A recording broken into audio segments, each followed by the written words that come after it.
Okay, so we're going to continue on this little journey that we're doing with the finishing the pose, at least the block in.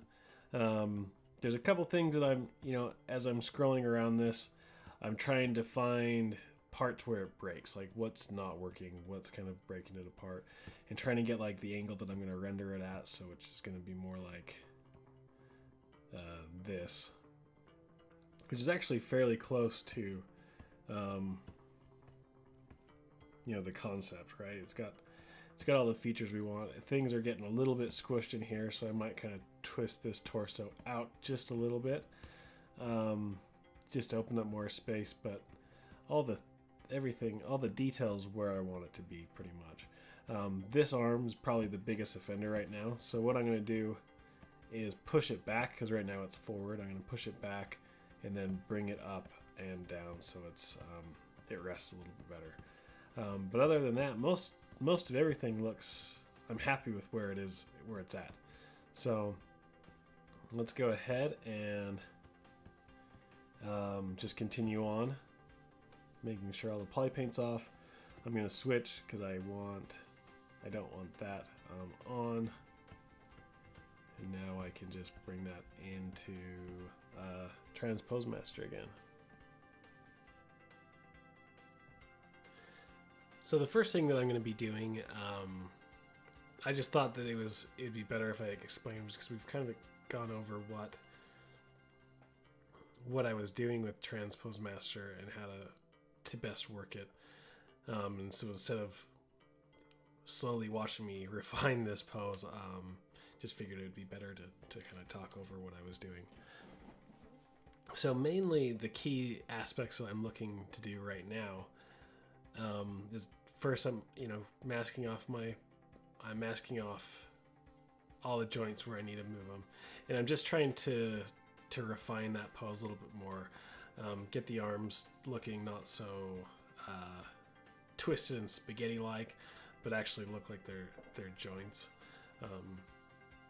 Try to have the transitions read really well.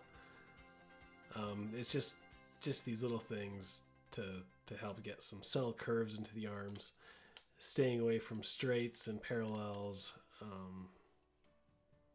and just doing little refinements all over. I want to make sure that nothing's really penetrating, like that arm isn't penetrating into the boob, and if it's pushing up against it, then there's going to be some pushback, like there's going to be some lift in that boob, or some scrunchiness. Scrunchiness, that's a great word. So that's what I'm, and this is kind of the second pass, I would say, where I'm trying to refine a little bit more.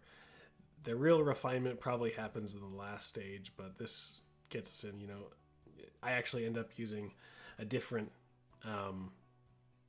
helmet, as you guys know.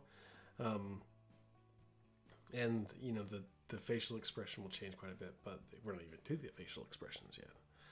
So here I'm just, giving the arm a little bit more personality, a little bit more curve against the straight, and trying to match the concept a little bit more.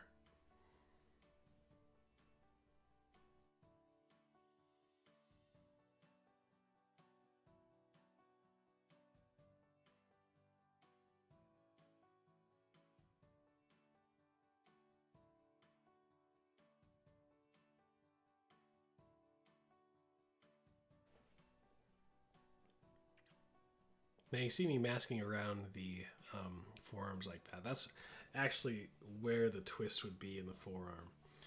I pushed out a little bit too far, and I think I actually eventually bring it back to the original twist that it had. But that's actually the forearm actually, or the wrist actually doesn't turn at the wrist, but actually turns in the forearm. So good thing to remember that.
I'm really focusing on like the twist, the overall twist of the gesture as well.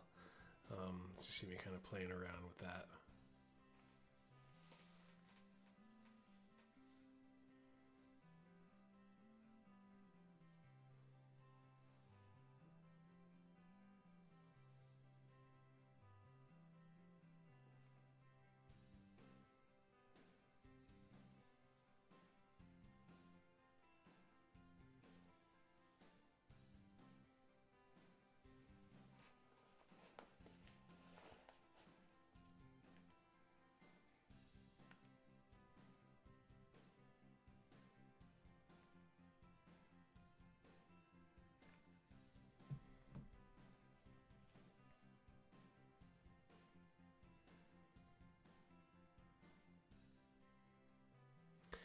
Her expression in the end is not going to be super exaggerated. So I almost want to push more attitude in the pose than anything else. So you see me doing a lot of like twists and kinks to the neck, pivots here and there, just so it has kind of like a zigzag effect going all the way down the head from the head to the toes. So that's kind of some of the things I'm working for. Now you see me kind of masking off and grouping out the fingers. This is just so when I can quickly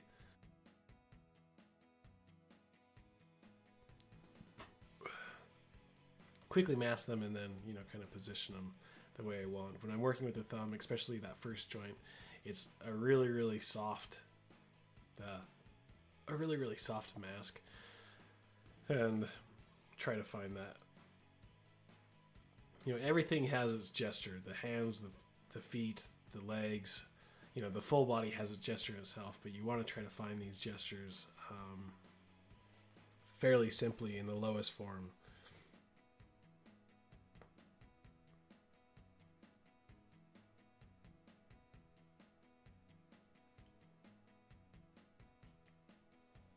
Some things that I like to do is I like to keep the middle finger and the ring finger kind of together when I bend them or when I position them. I don't do it at the same time because it's a little bit too difficult to do that. But when I do pose them, I try to keep those together. That's actually like an old Illustrator trick that most cartoonists like to keep those two middle fingers together. They don't really bend separately too much. So I try to do the same. You can kind of see them closer together than the rest of the fingers. And notice the pivot point is not on the edge of the blue, the edge of the polygroup. It's actually where the knuckle is, which is a little bit back on the hand.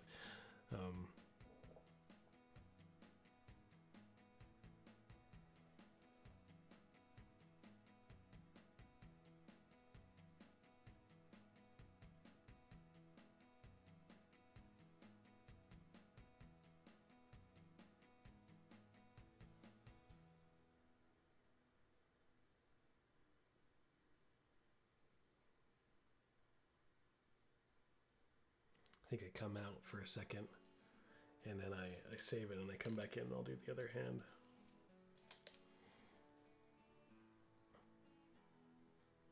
It's a little bit kind of taxing to do something like that, but I'd rather be able to save my pose and not. I've had it crash so many times on me, but it's worth having those steps. I could ever go back and kind of correct some mistakes if I have them, which I do. So I'll come through and I'll pose the rest of this hand, and this hand will actually go through quite the change. But I'll find the initial gesture here.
Okay, so we will call that, let's put on the motorcycle again. I think we're gonna call that good for the, for the gesture of this. I think it's actually feeling really, really strong. Everything's coming together really nicely. So let's go ahead. We'll save this out. This will be the gesture. In the next video, we will move on to the, we're going to do the expression and then polish.